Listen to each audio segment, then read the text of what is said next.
Je vous envoie des salutations et je vous remercie d'être ici une fois de plus.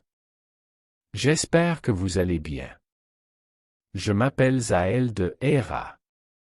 Aujourd'hui, je souhaite aborder l'un des problèmes les plus courants et récurrents pour les graines d'étoiles sur Terre, qui les conduit souvent à une frustration constante et à une manifestation d'une réalité stagnante qui semble ne jamais progresser. Sur le plan psychologique, il est tout à fait naturel de perdre sa force, sa passion, son désir ou sa détermination à avancer lorsque l'on est prédisposé à l'échec dès le départ, ou lorsque quelqu'un vous dit constamment que ce n'est pas possible ou que vous devez garder les pieds sur terre. Suite à ma vidéo intitulée « L'impossible existe-t-il ?», j'aimerais discuter d'un dicton courant « Il faut vivre les yeux tournés vers le ciel et les pieds sur terre ». Ce dicton suggère qu'il est acceptable de rêver à un avenir meilleur, mais sans perdre de vue que les choses sont comme elles sont et que vous ne pouvez pas les changer. Pourtant, je suis en désaccord avec ce dicton. Peu importe à quel point vous regardez le ciel et pointez dans cette direction, vous ne pouvez pas voler sans enlever vos pieds du sol. Cela peut également signifier que même lorsque vous poursuivez vos aspirations, vous ne devriez jamais perdre votre bon sens. Cependant, le bon sens est également subjectif et dépend du point de vue et du niveau de conscience de chaque individu. Nous devons être prudents et réfléchis dans nos décisions et actions, en tenant compte des règles qui régissent la réalité que nous avons construite pour nous-mêmes, les règles du jeu. Même lorsque nous essayons de briser ces accords ou ces chaînes et de les modifier, nous devons le faire avec intelligence pour nous protéger et ne pas nous nuire.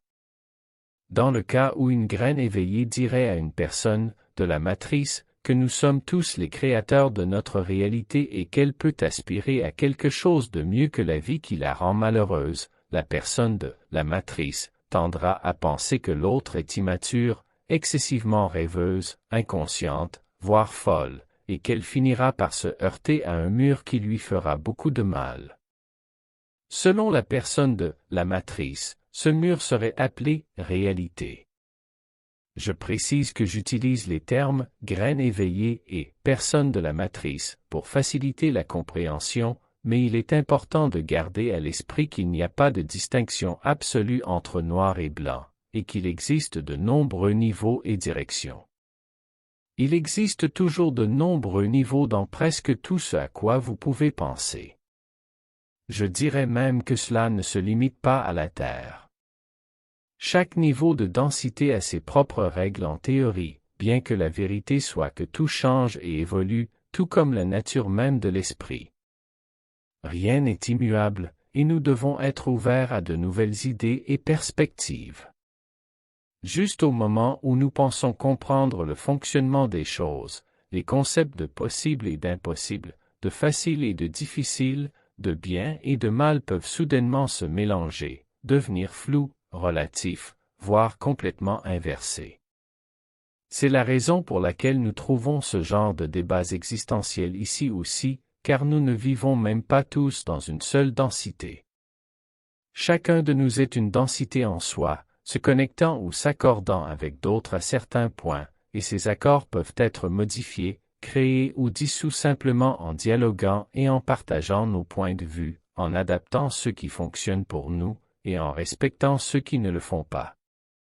Revenons à la situation entre la graine éveillée et la personne de la matrice. Chacun d'eux est en accord avec son propre point de vue et niveau de conscience ou perception, étant donné que chacun vit ou expérimente des densités si différentes, avec des bases et des règles si disparates, que la raison est relative à chacun d'eux. Cependant, il est possible pour l'un de comprendre pourquoi l'autre pense différemment, tandis que l'autre ne peut pas comprendre, car le premier se trouve à un niveau de conscience techniquement plus élevé que le dernier. Marie a récemment expliqué cela dans ses vidéos destinées aux graines d'étoiles. Comme je l'ai mentionné précédemment, même avec un niveau de conscience plus élevé, il est facile de perdre l'illusion ou la persistance dans quelque chose lorsque notre environnement nous dit constamment de redescendre sur Terre. Les implications psychologiques vont au-delà de cela, car l'une des techniques pour ancrer quelque chose dans notre inconscient est basée sur la répétition. Ainsi, si nous mettons toute notre énergie consciente dans la manifestation de quelque chose alors que notre inconscient nous dit que nous n'y parviendrons pas, le résultat sera une boucle de déception constante qui finira par épuiser celui qui essaie. À l'avenir, je souhaite aborder davantage la possibilité qu'une personne puisse être influencée par des événements négatifs. Mais pour l'instant, je tiens à souligner que vous ne devrez pas être cette personne vous-même et que vous devrez travailler sur votre confiance en vous, afin d'arriver à un point où vous savez clairement que les croyances d'une autre personne sur votre réalité ne sont basées que sur ses propres normes, expériences et croyances, qui ne s'appliquent pas nécessairement à vous. Il est possible que ce genre de situation se produise ici même, où nous croyons, sur la base de nos expériences, que A plus B équivaut à C, et cela limite notre vision. Cependant, sur Terre, cela est extrêmement exacerbé en raison de la programmation très intense à laquelle nous sommes soumis dès notre plus jeune âge. La grande majorité des gens finissent par adopter une mentalité de résignation, ce qui est tout à fait naturel. Non seulement ils subissent une pression sociale énorme depuis leur enfance, ce qui finit par imprégner leur inconscient, mais ils sont également constamment influencés par d'immenses et puissantes superfréquences. La loi des fréquences dominantes pousse les gens vers la médiocrité, les incitant à être simplement un maillon faible qui traverse la vie en accomplissant sa part dans le système pour le progrès de l'humanité, ou simplement à vivre leur vie qu'ils considèrent comme une existence à survivre, avec un travail pour se nourrir, grandir, se reproduire, et finalement mourir.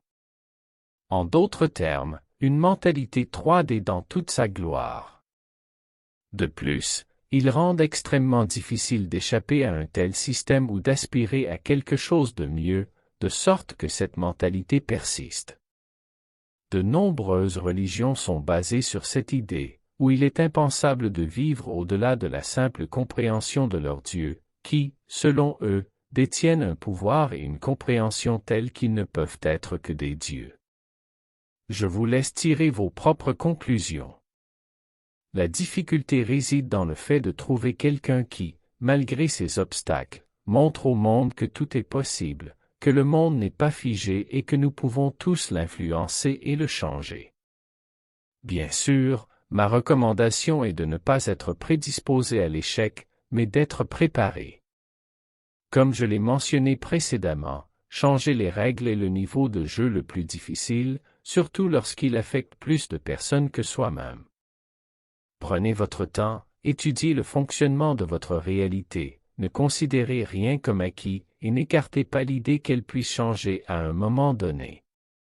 Tout dépend de vous, de votre patience, de votre détermination, de votre persévérance et de la cohérence de vos conclusions temporaires, qui doivent toujours être temporaires et cohérentes. Observez, continuez à avancer et un jour vous réaliserez que vos idées reposent sur des bases solides qui ne peuvent être renversées par personne. Travaillez à différents niveaux si nécessaire, mais ne renoncez jamais et ne vous réduisez jamais. Vous êtes la source. Il se peut que vous ayez rendu la vie difficile pour vous-même, mais lorsque vous vous désincarnerez et que vous vous regarderez de l'autre côté, que voulez-vous penser? Quelle expérience triste et épuisante j'ai eue, j'ai fini par abandonner, ou au contraire, j'ai accompli des choses admirables, même ce que personne ne pensait que je pourrais faire. C'est aussi simple que ça. Qu'est-ce que vous voulez?